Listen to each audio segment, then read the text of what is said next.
Welcome to The Know. I'm Ashley Jenkins. And I'm Gus Sorola. So earlier this year, Microsoft made waves with the announcement of Xbox Game Pass. Just like that. It was a real hit.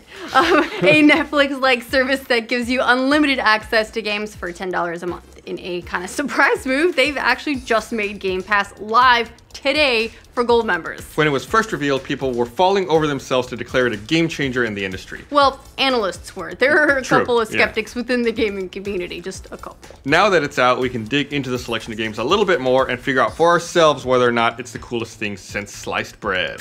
Nothing beats sliced bread. Fidget spinners. Oh God. Okay, so whether or not this is the new best thing ever kind of depends on if you think paying a subscription fee for lots of last generation games, and yeah, a couple from this generation, is cooler than, well, sliced bread. Or fidget spinners. Or fidget spinners. Still, there are plenty of good things to say about what we've learned about Xbox Game Pass today. First up, it's live for Gold members today, but for everyone else, it won't go live until June 1st, so you don't need an Xbox Live Gold membership to partake, which means you're not paying twice for it. And if you don't want to pay for it just yet, you can start things off with a 14-day free trial. Yeah, the only thing you need a Gold membership for, aside from this sort of like early access bit, is if you want to play multiplayer with those titles, then you need Gold. Same sort of rules apply. Now, if you missed the previous announcements about Game Pass, it's basically $10 subscription service, gives you unlimited play on 100 different games per month, or at least until they're removed from the service. A little bit Netflix style, games will come in, games will leave, and you can play what's in the library at any given time. Can't wait to play the Master of None game.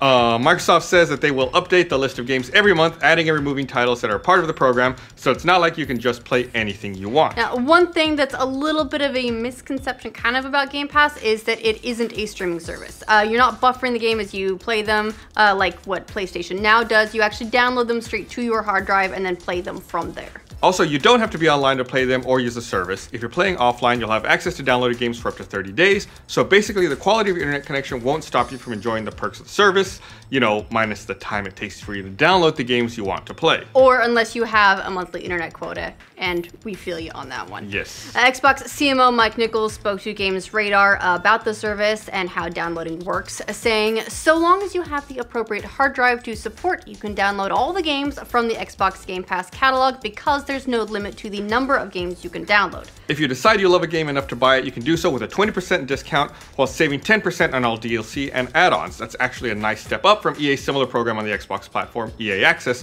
which only gives a 10% discount on purchased games. However, EA Access is a little bit cheaper. It's $4.99 per month or $29.99 for a year. The game selection is also smaller at around 30 plus games, which you'd expect since it's one publisher instead of an entire platform with several publishers to choose from.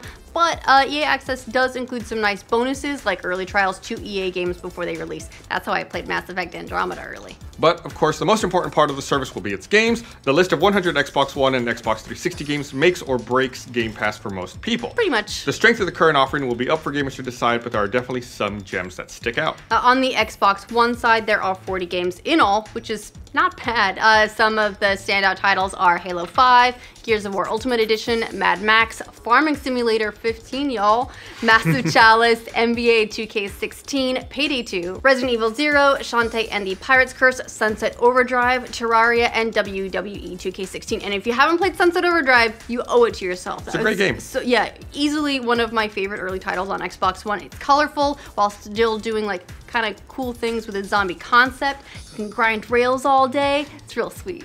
And the backward-compatible 360 titles on Game Pass include notable entries like Banjo-Kazooie games, the BioShock franchise, Braid, Fable 3, the Gears of War series, Lego Batman, Soul Calibur, Viva Pinata, and XCOM Enemy Within. Fable 3, everyone's favorite Fable. XCOM's a great game. Yeah, so, you know, nothing in this overall lineup is super, super crazy, but if you're interested in a couple of those, a couple months basically pays for itself, which is nice. Yes, one gap that's easy to notice will be the major third-party publishers who try to operate their own similar platforms like EA Access, which already exists on Xbox. There's no reason for EA to offer its games on Game Pass because that could potentially sway people away from their own service. Right, they have a negative interest in doing so. To that, Xbox's Nichols says the company will do what it can. He said, "We realize we won't be able to include every game from every publisher, but we're always listening to fan feedback when we consider what titles to add to our Xbox Game Pass library." So what kind of potential does this have? Well, if it does well, it'll be interesting to see if Microsoft really goes after the Netflix comparison,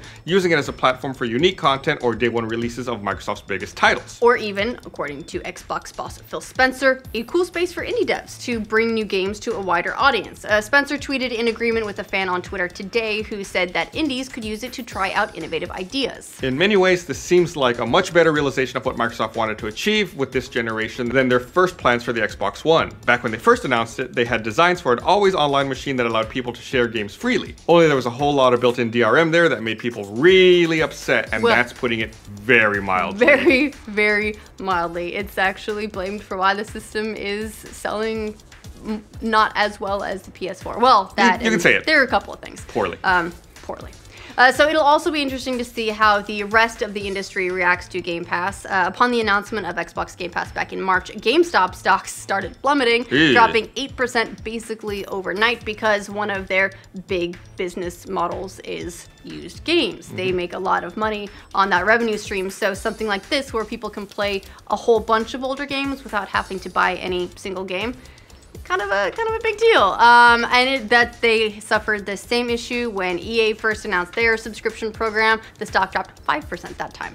They can't take any more percents. No percents. They're all gone. At the time, analysts noted the type of games found on Xbox Game Pass would typically be the types of games that people purchase used. Last generation games, slightly older current generation games. And that's definitely what eats into the retailer's potential sales. Right. Yeah. If this does well overall, Game Pass, it is not GameStop. We could see other publishers either jumping in, which would be really great for Microsoft. I'm sure they'd be more than happy for that, or deciding, screw this, let's just make our own version, which would muddy up the waters. But hey, everyone's doing it, and more competition is, well, it's a good thing. It'll only pressure others to go into making an even more enticing service at a value. We'll also have to see if Sony takes any cues from Game Pass as well. PlayStation Now has been criticized for not only its offering, but its latency issues, and most especially its price. So good on you, Microsoft, for getting people to pay attention.